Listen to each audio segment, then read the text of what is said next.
অনন্ত, আগে কর্তামশাই, বন্দরখালীর তালুকের আদায় এত কম হচ্ছে কেন? আগে সে তো আমি আগেই বলেছিলাম কর্তামশাই। ওই বন্দরখালী তালুকের প্রজারা অত্যন্ত বেহারা, তারা কিছুতেই খাজনা দিতে চায় না। জমিদারির তরফে কোনো অবিচার হচ্ছে না তো? না না, কি যে বলেন কর্তামশাই। না হলেই ভালো। দেখো, সৎ পথের থেকে ভালো পথ আর নেই। এ পথে চলে যদি ঠকবে। যাই হোক, এদের গোলমালটা কেন সেটা আমাকে বুঝতে হবে। দেখা যাক কি করা যায়। জ্যাঠামশাই, বলো গোবিন্দলাল। আগে আপনি যদি একবার অন্দরে আসেন। হিসাব নিয়ে বসেছি, যা বলবার বলো না। দাদা কলিকাতা থেকে এইমাত্র এলেন, বলছেন তার তাড়া আছে, এক্ষুনি আবার ফিরে যাবেন। তিনি আপনার সঙ্গে কিছু দরকারি কথা বলতে চান। তা সেই কথাটা হরলাল এখানে এসে আমাকে বলতে পারলো না? তোমায় দুধ পাঠাতে হলো? আসলে দাদা বেজায় রেগে রয়েছেন, তাই আমিও নাকে কাচারিতে আসতে বারণ করলাম। এ কেমন উইল, যেখানে তুমি আর আমি পাবো 3 আনা করে, আর গোবিন্দলাল সে পাবে 8 আনা? এই উইল আমি মানি না। এই উইল বুড়োকে বদল করতেই হবে। বাবা যা করেন ভেবে চিন্তেই করেন, তার ইচ্ছের বিরুদ্ধে যাবে? যেতে হবে। আমি তার জ্যেষ্ঠ পুত্র, পরলোকান্তে পিণ্ডদানের অধিকারী। অকারণে তিনি আমাদের এ দণ্ড দিতে পারেন। এটা কি হলো? এ কেমন উইল হলো? আমি আপনার জ্যেষ্ঠ পুত্র, আমি পাবো সম্পত্তি 3 আনা, আর গোবিন্দলাল আমার খুড়তুতো ভাই, বয়সেও ছোট, সে পাবে সম্পত্তির 8 আনা। এটা ন্যায্য হলো? আমার বিচারে এটা ন্যায্যই হলো। বাপু হরলাল, বলি এই বিষয় কি একা আমার? সবই তো জানো। এই সম্পত্তি আমার আর আমার কনিষ্ঠ ভ্রাতা রামকান্ত রায়ের উপার্জনে তৈরি হয়েছে। রামকান্ত অকালে চলে গেল, যে সম্পত্তি থেকে গেল ন্যায়ত তার 8 আনার মালিক আমি, আর বাকি 8 আনার মালিক ছিল রামকান্ত রায়। রামকান্তর একমাত্র পুত্র গোবিন্দলাল আমার কাছে থেকে আমার সংসারই প্রতিপালিত হয়েছে। এখন রামকান্তর প্রাপ্য জমিদারির অর্ধাংশ রামকান্তর অবর্তমানে রামকান্তর পুত্রকেই তো দিতে হবে। আর আমার অংশের থেকে তোমাদের 2 ভাইকে 3 আনা 3 আনা 6 আনা আর অন্য পরিজনদের 2 আনা দিয়েছি। এর থেকে উচিত বাটোয়ারা আর কিছু হতে পারে কি? তোমার অন্যায় লালসা মেটাতে আমি তো অধর্ম করতে পারবো না। আর গোবিন্দলালকে অর্ধেক সম্পত্তি দিয়ে আমাকে পথের ভিখিরি করাটাই বা কোন ধরনের ধর্ম? যেখানে ন্যায় লোপ পায় সেখানে নরকের জন্ম হয়। এই নরক থেকে যতটা পারো দূরে থাকার চেষ্টা করো। এখনো সময় আছে, এরপর তলিয়ে যাবে। এইসব ন্যায় শিক্ষার উপদেশ পরে নেওয়া যাবে। এক্ষুনি নতুন উইল করে আমার নামে 12 আনা লিখে দিন। তুমি কি আমাকে হুকুম করছো হরলাল? ভালো চাও তো সংযত হও। শুনে রাখো হরলাল, এ বিষয় আমার, তোমার নয়। আমার যাকে যা ইচ্ছে আমি দিয়ে যাব। আপনার জ্ঞান লোপ পেয়েছে, আফিমের নেশায় মগজ বিগড়েছে, কিন্তু আপনাকে যা ইচ্ছে তা আমি করতে দেবো না। ওই উইল আমি পুড়িয়ে ফেলবো। তোমাকে আর কষ্ট করে পোড়াতে হবে না। ওই উইল আমি নিজে জ্বালিয়ে ছাই করে দেব। আপনিও শুনে রাখুন, কলকাতার পণ্ডিতেরা মত করেছেন বিধবা বিবাহ শাস্ত্রসম্মত, আর আমিও মানস করেছি বিধবা বিবাহ করব।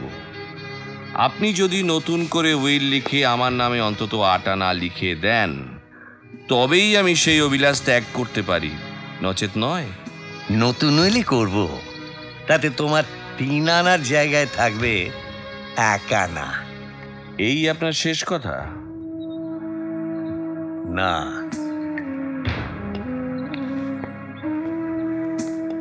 এটা আমার শেষ কথা নয়। ভাবছি তোমাকে ত্যায্য পুত্র বলে ভাববো কি না।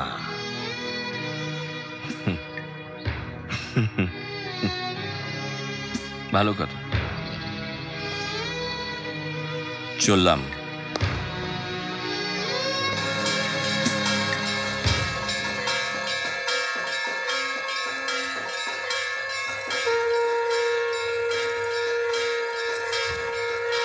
ও বৌমা, তুমি কি বড় ঠাকুরের ঘরে যাচ্ছ? হ্যাঁ মা। তুমি যাও, আমি দুধটা নিয়ে আসছি। আচ্ছা।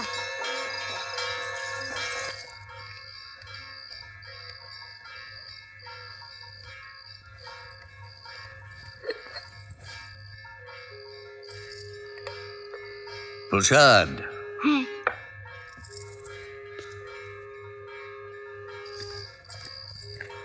ধরো ধরো, দিন মা। এই না।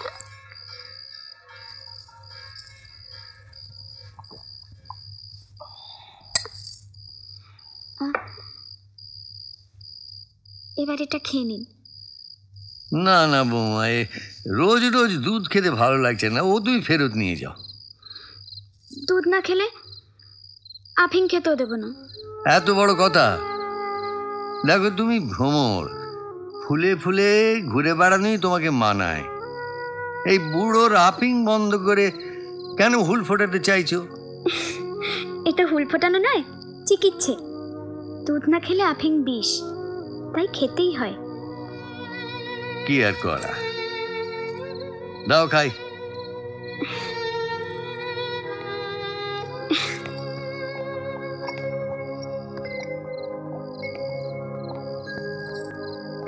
তুমি জিতলে বৌমা, আশীর্বাদ করি সবার কাছে এমনি জিতে যাও। কি হলো, 2 ভাই একদম জোট বেঁধে এসে হাজির? হেতুটা কি?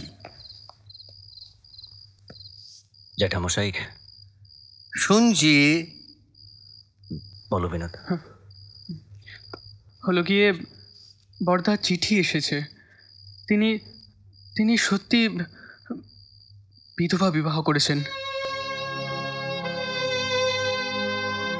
হরলাল চতুর, কৌশলী, এটা তার রটনাও হতে পারে। অবশ্য তার পক্ষে এ কাজ অসম্ভব নয়। যাই হোক, সে যা করবার করেছে, এবার আমার যা করবার তাই করতে হবে। ব্রহ্মানন্দ ঘোষকে একটা খবর দিও, কাল আহারাদির পর সে যেন আমার কাছে আসে। নতুন উইল লিখতে হবে। আবার উইল বদল করবেন? পরিস্থিতি অনুযায়ী সেটাই উচিত কাজ মনে হচ্ছে। এবারে তোমার জ্যেষ্ঠের ভাগে 0 পড়বে, আমার বিষয়ের 1 কপর্দক সে পাবে না। এমন হলে তো দাদাকে বড় অনটনের মধ্যে পড়তে হবে জ্যাঠামশাই। না হয় আগের উইল মতো বড়দার নামে যেটুকুনি ছিল ওই 3 আনাই বহাল রাখুন। উইল আমি করব, তোমরা পরামর্শ দেবার কি? আমার বিবেচনায় অপরাধ ঘটলে তার দণ্ড পেতে হবে। আচ্ছা, দাদা না হয় অপরাধী, কিন্তু তার একটি পুত্র আছে, সে শিশু, নিরপরাধী। তার উপায় কি হবে?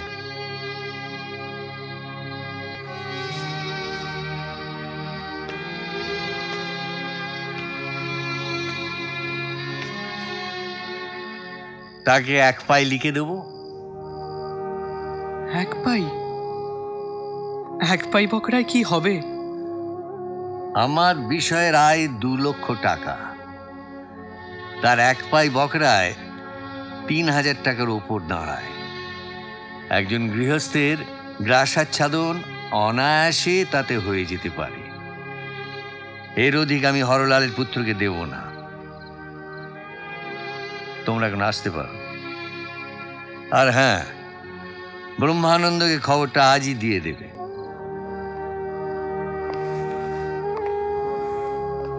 জ্যাঠামশাই, গোবিন্দলাল, এতদিনে তুমি নিশ্চয়ই বুঝেছ কোনো মতেই কৃষ্ণকান্ত রায়ের মতান্তর হয় না। এসো। সত্যি চুল বাঁধার হাত আছে তোমার রোহিণী।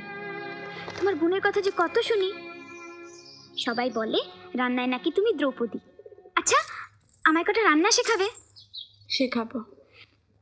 ঝোল, অম্বল, চচ্চড়ি, সরসরি, ডালনা, ঘন্ট, এই সবগুলো শেখাবে? আলপনা, ফুলের খেলনা, সূচের কাজ, এসবেও তো তোমার তুলনা নেই। এসব শিখতেও আমার খুব ইচ্ছে করে গো। ধৈর্য ধরে শিখতে পারলে আমি যতটুকু যা জানি সব তোমায় শিখিয়ে দেব। তা তুমি তোমার সব গুণই আমাকে দান করতে পারো, কিন্তু তোমার এই রূপ, সেটা কি আমাকে দিতে পারবে? রূপে কি হয়? ও মা, রূপের কত আদর! রূপটা বড় সুখের জিনিস নয় মিস ঠাকুরন। রূপে মনটা ঢাকা পড়ে যায়। তখন সবাই রূপটাকেই দেখে, মনটা কারোর চোখেই পড়ে না। মনটা তখন হাউতাস করেই মরে। তাই? তাই। তাহলে আমার রূপ নেই বলে বেশ আছে, তাই না? তোমার রূপই বা কম কি? যে রূপ চেনে সে তোমাকেও রূপসী বলবে।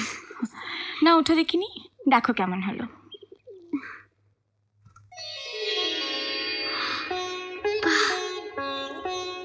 কোনের হাত তোমার রোহিণী, বেশ হয়েছে। এবার আমি উঠি, ঠাকুরদার কাছে একবার যেতে হবে। খুড়ো একটা খবর নিতে বলেছেন, খবরটা নিয়ে তারপর বাটিতে ফিরবো। আবার এসো। আসবো।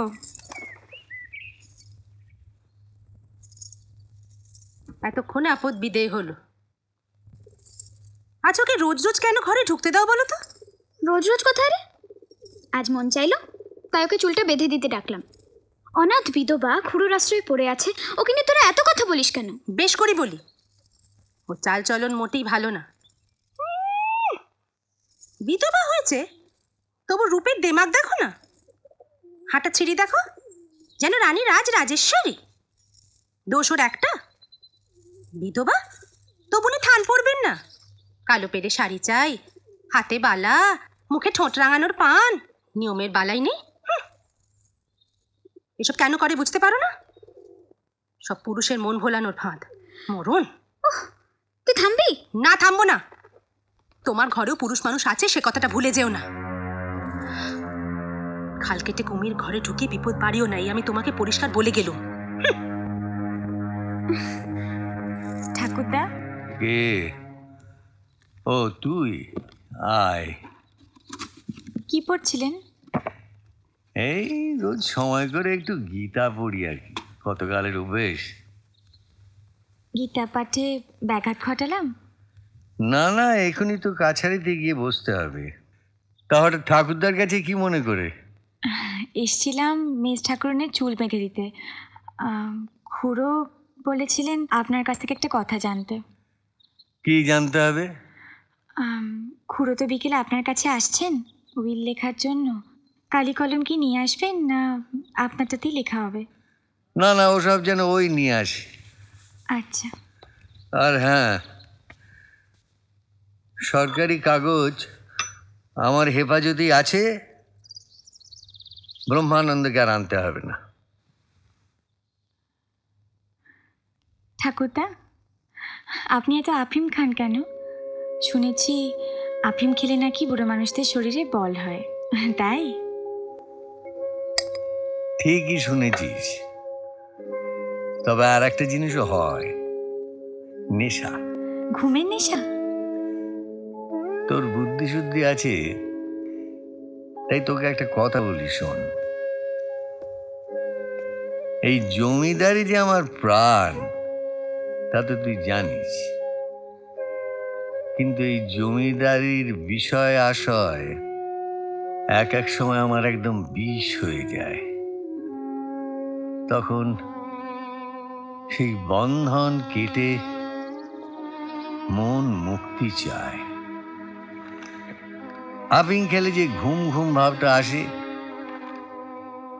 যে মিথে ঝিমুনিটা আসে, তার মধ্যে এই বিশ্ব ব্রহ্মাণ্ডটা একেবারে অন্য রকম হয়ে যায়। সেখানে ওই সংসারের বিষয়ের বিষ আর ঠাঁই পায় না। সব অশান্তির মহৌষধ হলো আপিং। এক এক সময় সবকিছু নামিয়ে রেখে পালাতে ইচ্ছে করে, তো পালাবার পথকে বাতলে দেবে আপিং। আপিম আমাকে পালাবার পথ বাতলে দেয়। আমায় দুটো বড়ি দিন না ঠাকুরদা, যা বাড়ি যা। খেয়ে দেখতাম। হ্যাঁ, নাতনিকে আপিং ধরাবো আমি। যা, পালা পালা এখান থেকে। আপনি যখন চোখ বুজে ঝিমুন, তখন ওখান থেকে চুরি করে নিয়ে যাব। চুরি করা সবার কম্য নয়। ও তুমি পারবে না। এসো বড়বাবু এসো। তা কলিকাতা থেকে তুমি আজই এলে? কলকাতা থেকে গাঁয়ে এসছি গতকাল রাতে। ও রায়দের জমিদার বাড়িতে আমি আর পা দেবো ভেবেছ? উঠেছি সদা ঘোষের বাড়িতে, আমার বন্ধু মানুষ। যেখানে আমি আর হরে চাকর এক জায়গায়, সেখানকার ছায়াও মারতে চাই না। এসো ভিতরে এসো, বসো। আজ বিকেলেই তাহলে ওই লিখতে যাচ্ছ? আমার যাওয়া না যাওয়ার আর কি আছে, কর্তার ইচ্ছে কর্ম। কালি কলম নিয়ে যাব, আর তারপর কর্তার বয়ান মতো লিখব। আমার ভাগে এবার শূন্য। দেখো ভাইয়া, কর্তা এখন রাগ করে আছেন, তাই বলেছেন। এমনটা থাকবে না। এতদিনেও তুমি তাহলে কর্তাকে চেনোনি। বুড়ো বড় কঠিন ঠাঁই, তার কথা নড়চড় হবে না। আমার সর্বনাশের কথা তোমাকে লিখতে হবে। তো আমি কি করব ভাই? কর্তাকে তো আর না বলতে পারি না। না, এতে তোমার কি দোষ? এখন কিছু রোজগার করবে, ধরো 1000 টাকা।